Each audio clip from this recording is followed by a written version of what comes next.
وفكره المتكامل مصليا على النبي المصطفى والآل وصحبه وتوبهم إلى رب اشرح لي صدري ويسر لي أمري واحلل عقدة من لساني يفقهوا قولي. قال الله تعالى في القرآن الكريم: أعوذ بالله من الشيطان الرجيم بسم الله الرحمن الرحيم والعصر إن الإنسان لفي خسر إلا الذين آمنوا وعملوا الصالحات وتواصوا بالحق وتواصوا بالصبر. Al-Ayat. Hadirin sidang Jumat yang dimuliakan oleh Allah, pertama dan yang paling utama, marilah kita panjatkan puji dan rasa syukur kita kepada Allah, karena di antara jutaan kaum muslimin pada hari ini Allah masih memberikan hidayah, inayah dan taufiknya kepada kita, sehingga kita bisa melaksanakan salah satu kewajiban kita, yakni sholat Jumat berjamaah. Semoga dengan kita melaksanakan sholat Jumat ini bisa menjadi penyebab dosa-dosa yang telah kita lakukan diampuni oleh Allah Subhanahu wa ta'ala. Amin amin ya rabbal alamin.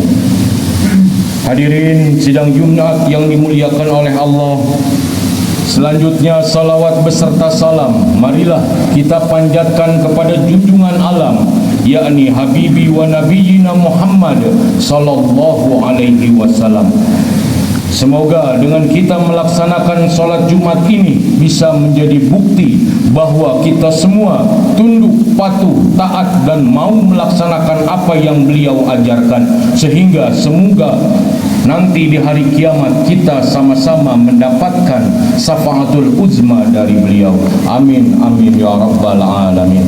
Hadirin sidang Jumat yang dimuliakan oleh Allah, pada kesempatan yang berbahagia ini khatib mengajak kepada diri pribadi khatib dan umumnya kepada seluruh jamaah, mari sama-sama kita berusaha dengan sekuat tenaga meningkatkan keimanan dan ketakwaan kita kepada Allah Subhanahu wa ta'ala, karena hanyalah mereka yang mau bertakwa yang nantinya memiliki harga di depan mata Allah Subhanahu wa ta'ala.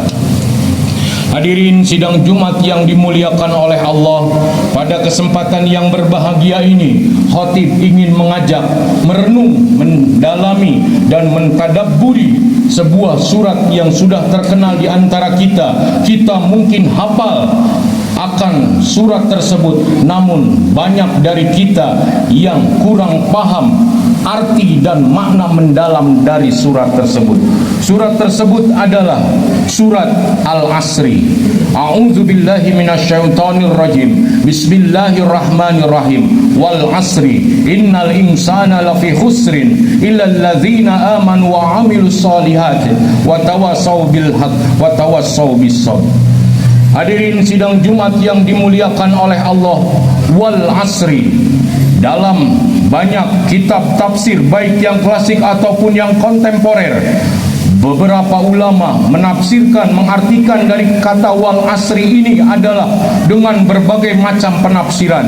Namun saya kumpulkan menjadi kurang lebih: 1. Demi waktu, 2. Demi sholat asar, 3. Demi waktu asar, dan 4. Demi dunia.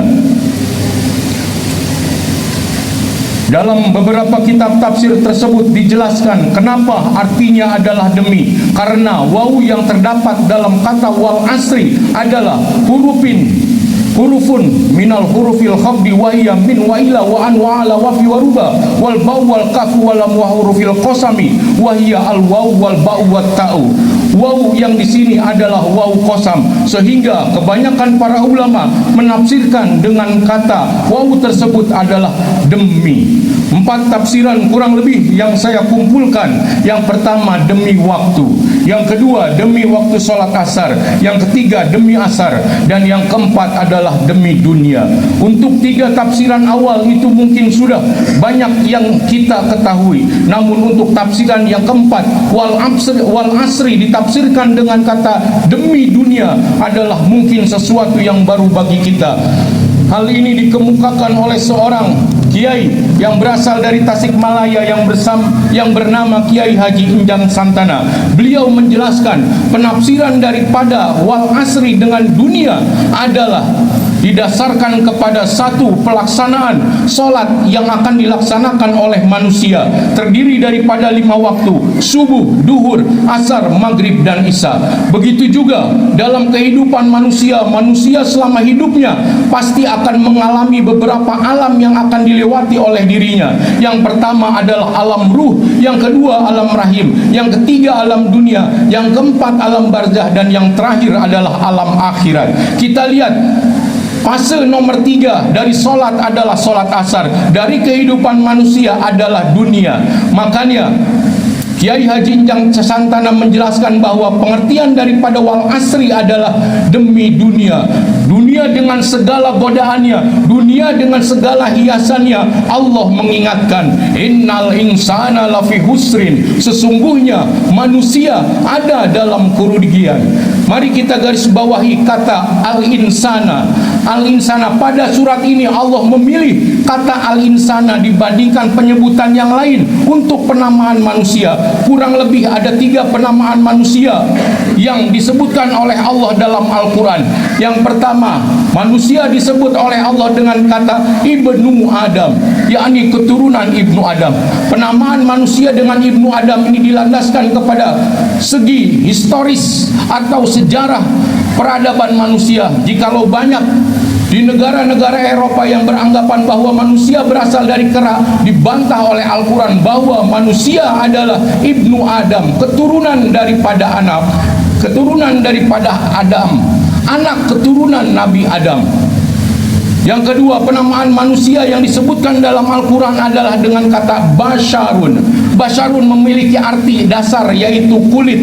Manusia dinamakan dengan Basyarun, dengan sebutan Basyarun karena dari segi psikologi, dari segi biologis manusia terdiri daripada kulit yang kelihatan, tidak tertutupi bulu dan tidak tertutupi oleh rambut-rambut tebal. Yang kelihatan adalah kulitnya. Karena kulitnya yang kelihatan, maka manusia disebut dengan Basyarun. Inilah penamaan manusia daripada segi biologis manusia. Dan yang terakhir, penamaan manusia dalam Al-Quran adalah dengan kata al-insanu. Al-insanu berasal dari kata nasya, yang artinya adalah lupa. Sehingga ini menggambarkan psikologis kejiwaan manusia itu adalah makhluk yang sering lupa. Maka Allah mengingatkan, sesungguhnya manusia itu pasti karena sering lupa, lafi khusrin, lafi goflatin, sungguh ada dalam kelalaian kepada Tuhannya.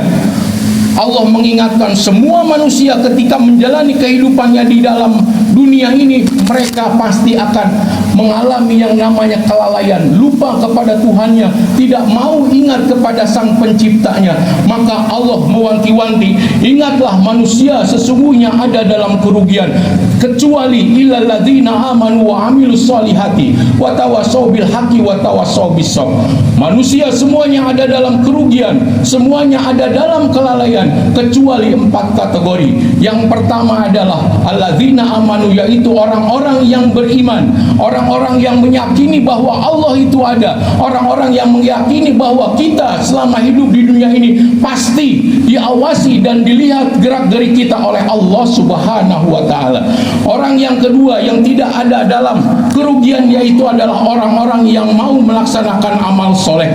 Sebagaimana kita tahu bahwa kita diciptakan oleh Allah adalah untuk beribadah, maka setiap hari mulai dari kita bangun tidur sampai kita tidur lagi, bahkan tidur itu sendiri harus kita jadikan sebuah amal soleh. Orang yang mau terus berusaha dengan sebuah tenaga menambah amal solehnya, mereka bukanlah golongan orang-orang yang ada dalam kerugian. Yang ketiga, watawassaw bil haq, yakni orang-orang yang mau saling menasihati dengan kebaikan, dengan kebenaran. Kita sebagai manusia seperti yang tadi disebutkan bahwa kita sering lupa. Ketika ada yang menasehati kita, ketika ada yang memeringati kita, maka kita harus berusaha menjalankan apa yang dinasehati tersebut.